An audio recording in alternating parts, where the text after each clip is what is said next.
una constitución francamente mejor desarrollado que en muchos otros países vecinos y además por eso mismo por tener un carácter constitucional de las atribuciones de los niveles de Estado. El carácter o el nivel constitucional de los niveles de Estado le da además una posibilidad de que sean interpretados y que además sean recurridos procedimiento legal constitucional de muchos mejor manera que por tener el carácter constitucional, a diferencia de otros países. Es decir que, sin duda, esta tensión política que hubo y este debate que estuvimos en algún momento en el Bolivia hizo que haya un producto dialéctico que hoy día estamos intentando entenderlo, escribirlo, leerlo yo o ver cómo puede desarrollarse mucho mejor. Un elemento interesante que se habla de la participación popular, como si fuera también la primera fase del municipalismo en Bolivia. Es cierto, ahí empezó el debate. Me acuerdo que en aquella época hubo una crítica a esa ley que fue a todas luces buena para esa coyuntura, pero le decían, es como si en una estación de tren el gobierno estuviese queriendo a un solo vagón ponerle dos locomotoras, una locomotora que va al sur y otra locomotora que va al norte, y las dos locomotoras jalando el mismo vagón. ¿Por qué? Porque tenía una visión económica en esa época de la privatización que iba en una dirección y una visión de participación social que iba en otra dirección. Dicen, es imposible que ambas locomotoras lleguen a su destino. Entonces, una debe ser la preponderante y otra debe ser la subsidiaria. Entonces, lo preponderante evidentemente ahí era el sistema económico. Pero en ese momento tenían los gobernantes también la inteligencia de saber que no podían seguir solo con el sistema económico, sino también mostrando una señal participativa, de participación social, que no es lo mismo que tener un Estado donde se plantea el paradigma del control social, como hoy día se plantea el Estado.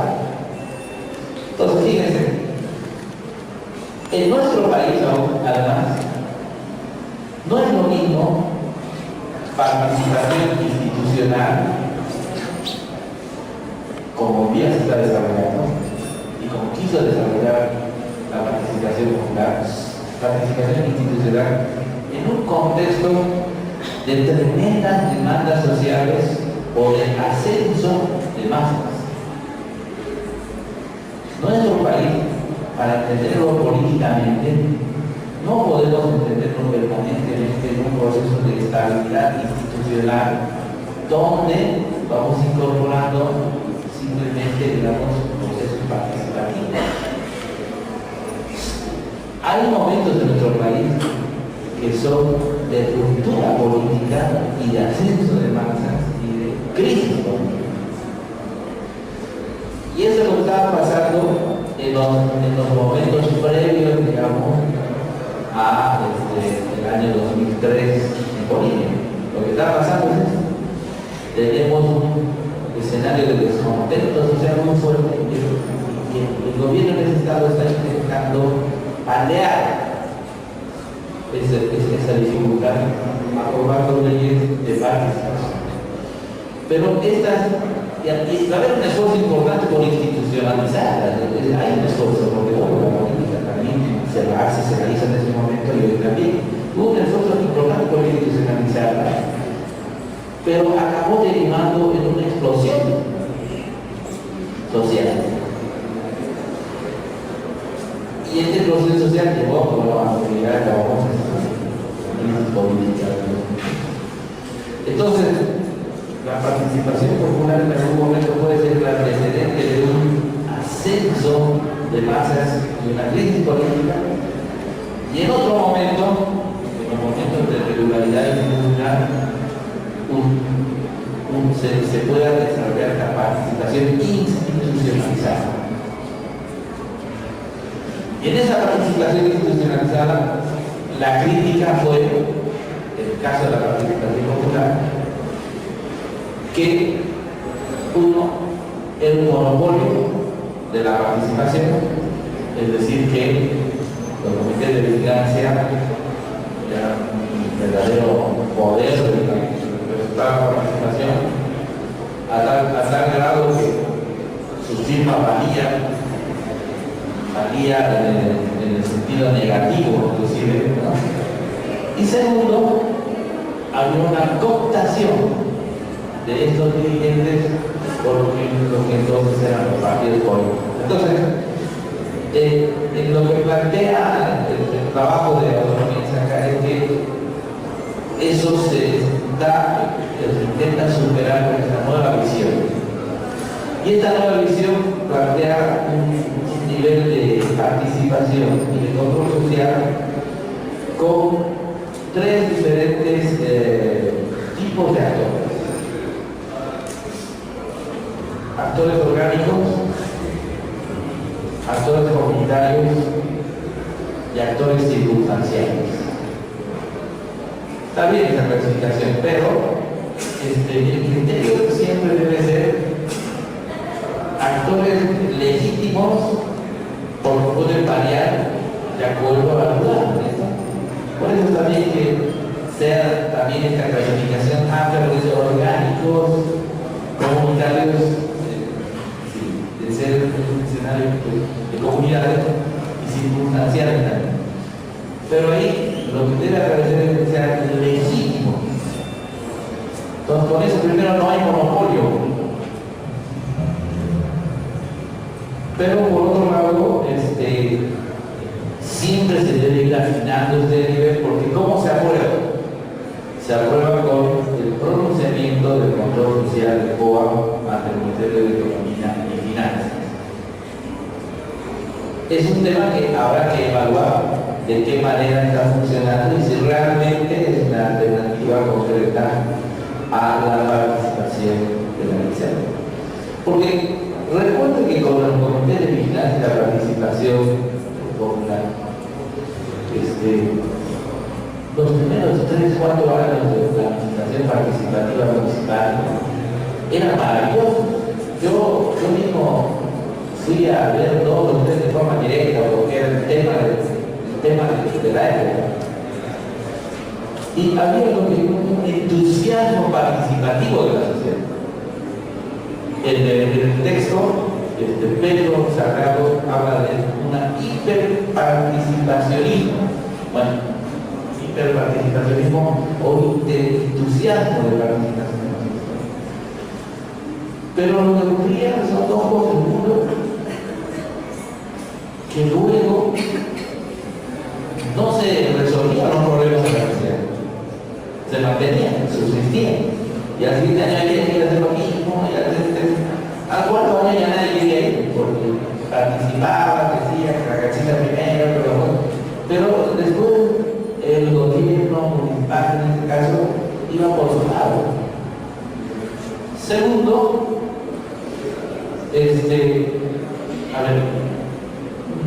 no había una relación o una clara explicación entre también lo que debe hacer la planificación desde el propio Estado o desde el propio liderazgo político. Porque esta es una relación de ida y vuelta, pero de ida y vuelta legítima, una verdadera participación de la sociedad, pero un verdadero liderazgo que también está marcando el camino. La política no debe detenerse solo en escuchar a la sociedad, sino debe pasar también por la capacidad de un liderazgo que marca un camino, por la política también implica liderazgo. Por eso hoy día estamos enfrentados también a un referéndum, ¿no? Si hay un líder que debe seguir o no, porque hay necesidades de liderazgo. Los liderazgos no son formales que aparecen simplemente por necesidad, sino lo que ocurre es que los líderes son los que tienen la capacidad de marcar el camino a la sociedad. Entonces, esa relación o interrelación entre la participación, la definición del camino que hay que hacer y el control social, digamos, eso sí se puede convertir en una combinación interesante de este proceso. Bueno, entonces, de esa hiperparticipacionismo se pasó a una apatía de la participación hasta hace los 3-4 años. Con excepciones, por supuesto, ¿no? Es decir, para empezar, en las ciudades grandes seguro. En comunidades más pequeñas, donde sí había estructuras de participación previas a la propia ley de participación, que tenían capacidad de relacionarse con su autoridad, exigir, entonces encontraron también el camino adecuado y formal e institucional para poder exigir y cumplir esa labor. Pero había una cultura política previa de participación y de organización. En otros lugares donde se apuró este tipo de organización, acabó formándose en gran medida la idea original que no era de todo, ¿no? Bien. Entonces, lo que se plantea es una apertura hoy a más sectores, no solo a sectores que son típicamente territoriales, sino a más sectores, no hay monopolio de sectores por lo tanto, y esto hace que sea una participación más general. ¿Puede y debe haber un equilibrio entre planificación ejecutiva y participativa? Por supuesto, es lo que estamos hablando entre esta variable política que estoy teniendo del liderazgo. El líder municipal tiene que tener una visión de cuál es el futuro de la sociedad. Pero al mismo tiempo tiene que conocer las necesidades que en este momento esa sociedad siente que deben ser resueltas. Y la combinación entre ambos elementos puede hacer una política legítima de desarrollo económico y social. Para ir terminando sobre los comentarios de los artículos,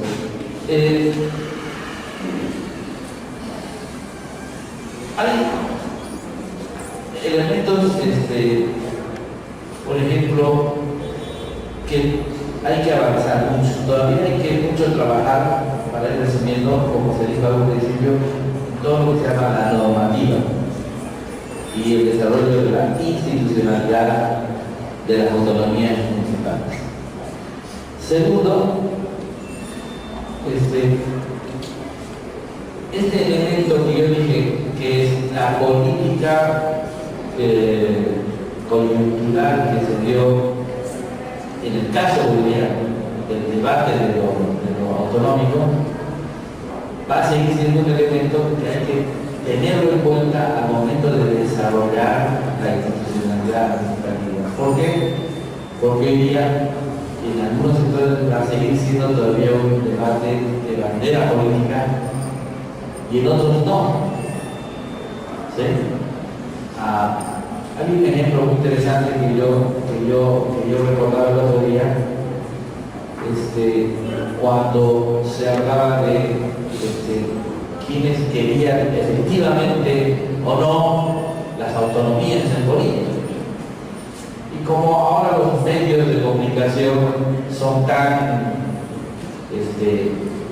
con la tecnología estamos permanentemente en red nacional, cuando estábamos debatiendo el tema de la autonomía a nivel nacional, recuerdo había un personaje en Santa Cruz invitado, defensor acérrimo de la autonomía regional.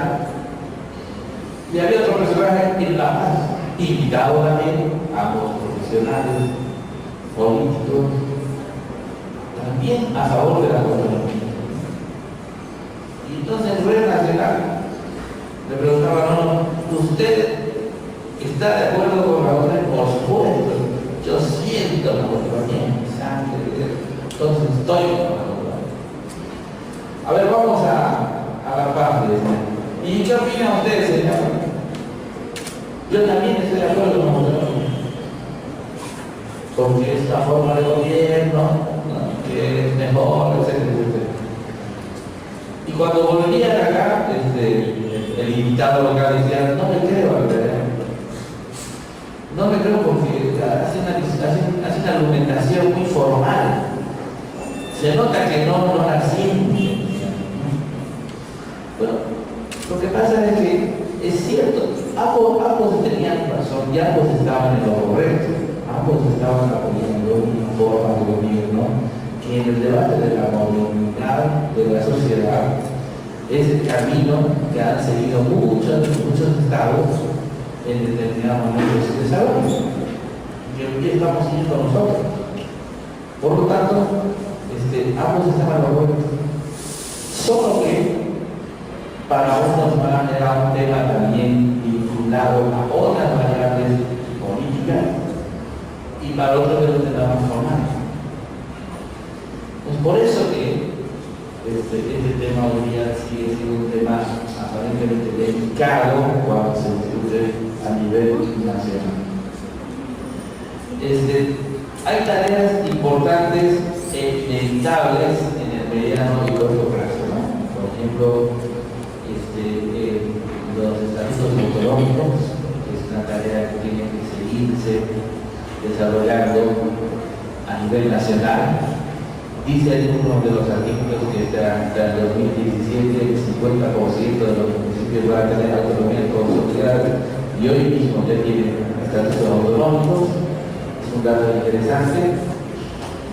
Y el pacto fiscal, que tiene marcado un camino que, como ustedes saben, ya está funcionando.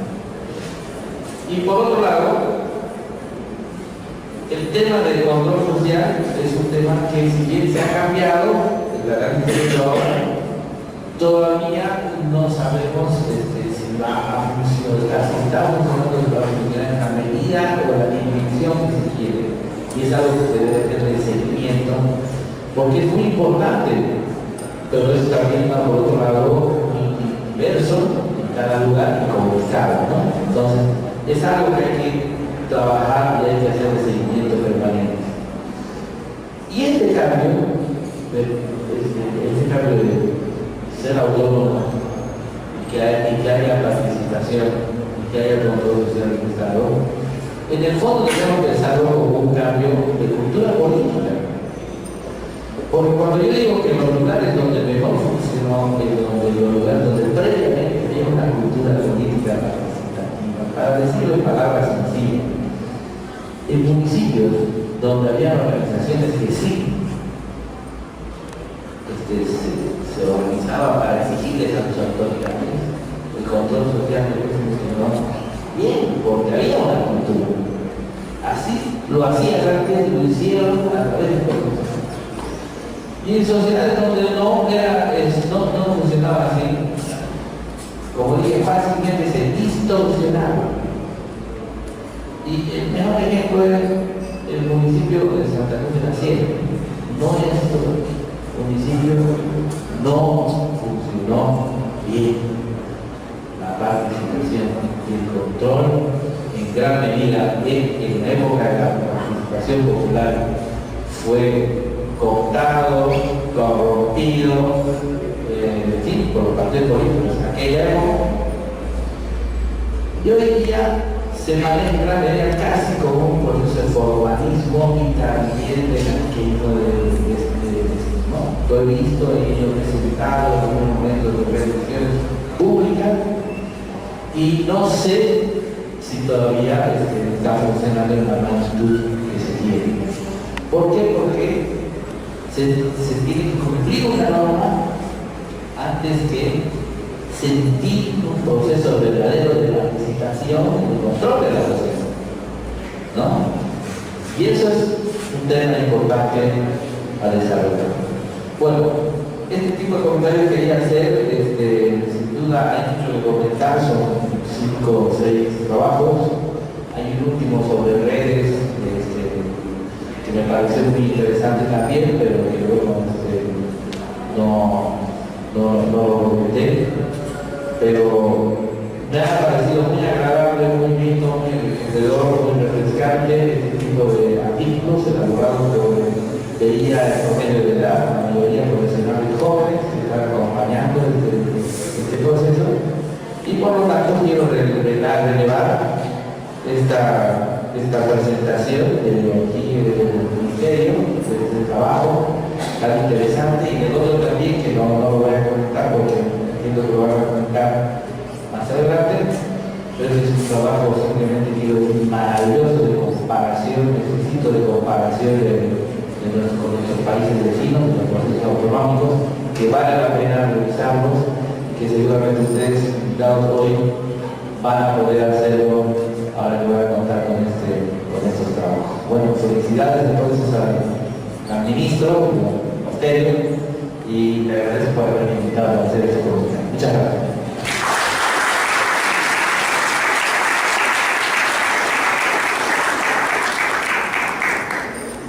Agradecemos los comentarios del licenciado Andria sobre estos ensayos de descentralización y autonomías municipales, un proceso dialéctico, el cual es uno de los libros de la colección autonómica que esta noche les estamos presentando.